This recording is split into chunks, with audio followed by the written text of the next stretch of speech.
I believe that the solution to homelessness is housing. And the Housing First model shows that housing is first, and then a client can really achieve some other goals they have in life, which will be towards their well-being. We try to move a client into housing as quickly as possible after meeting them. And it also means that there are no barriers to housing that we would normally find in the housing industry. We do not expect them to be perfect candidates for housing. We are not telling clients where to live, but in fact we give them many suggestions throughout the Albuquerque area and then ask them to choose where they want to live, depending upon things like bus routes, the school that they want their children in, and of course the size of the home that they wish to live in. We all deserve a place to feel safe and a home, and it's so much easier to home people than it is to leave them on the streets and ignore them. And really when we're doing that, we're taking away their dignity, and we're making them unhuman. We're trying to treat people in a place that's even worse, called jail. So you have folks that are struggling, they're trying to find jobs, they're dealing with mental health, they're dealing with substance abuse, they're self-medicating, and we as a community need to come together and continue to support efforts to provide permanent supportive housing like that goes on at Supportive Housing Coalition. SHC really has been a leader in being able to provide housing to the homeless in the sense that it's permanent housing. It's an opportunity for those individuals to have a stake in the process. Well, it's great because SHC is celebrating 20 years as an organization, and that length of time hundreds of individuals and families have been served, and as a result, the success stories are plentiful.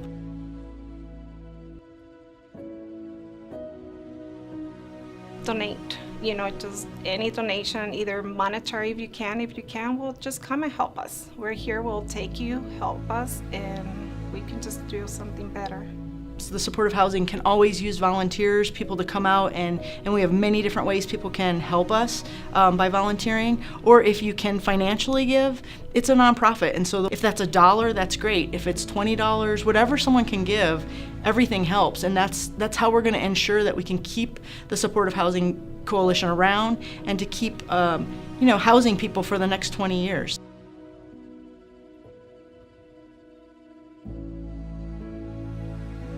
I was in and out of shelters for almost 3 years. Yes, I was out on the streets.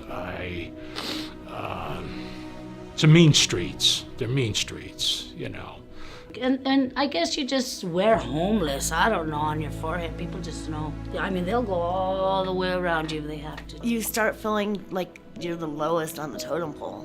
When you're homeless, you're not part of nothing, not even your family.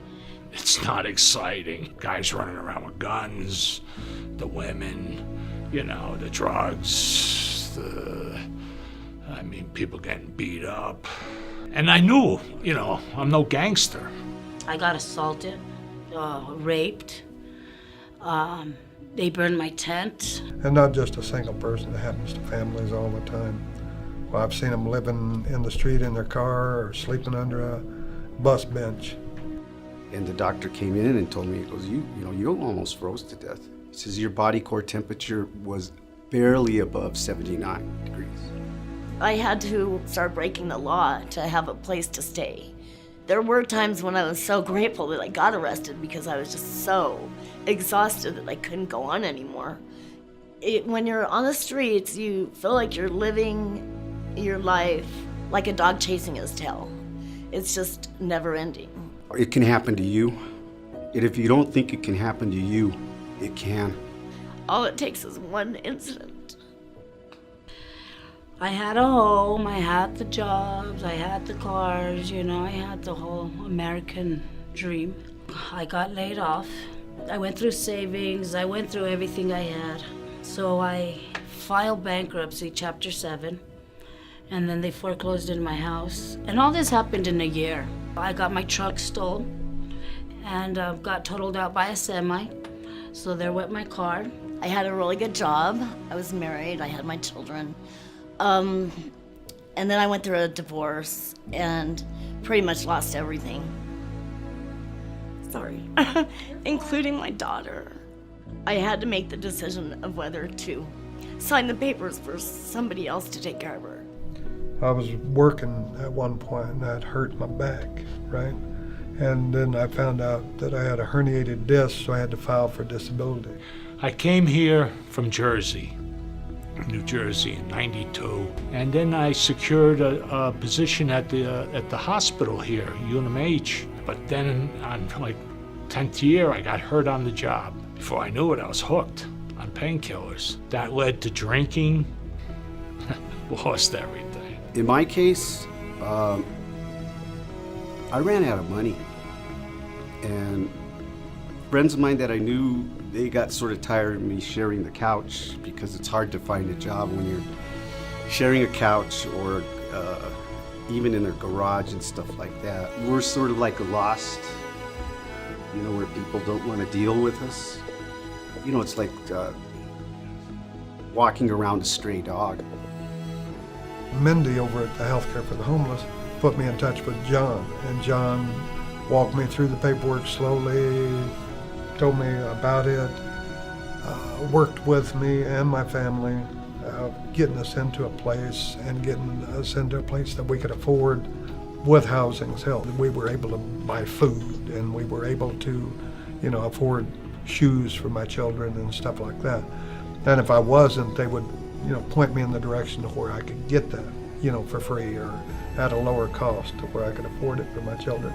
I didn't know about any of this stuff. When I was at this AOC, I got assessed by one of the caseworkers over there. I thought it was going to be a hassle. It was nice to get a pat on the back, say, hey, look, you're not that bad. We pulled you back in, and you know what? Just take it easy, and everything will work out. So things have been working out very well. When this program came to me, I was pretty much on the way out to the streets again. I feel we're really close to everybody here, and we treat them like family when they come in. We'll offer them a cup of coffee or whatever, and the kids pop up, hi, how you doing? Yeah, they've sat there and watched the kids grow up. Don't stop asking for help. It's out there. If you don't ask for help, you're not going to get it.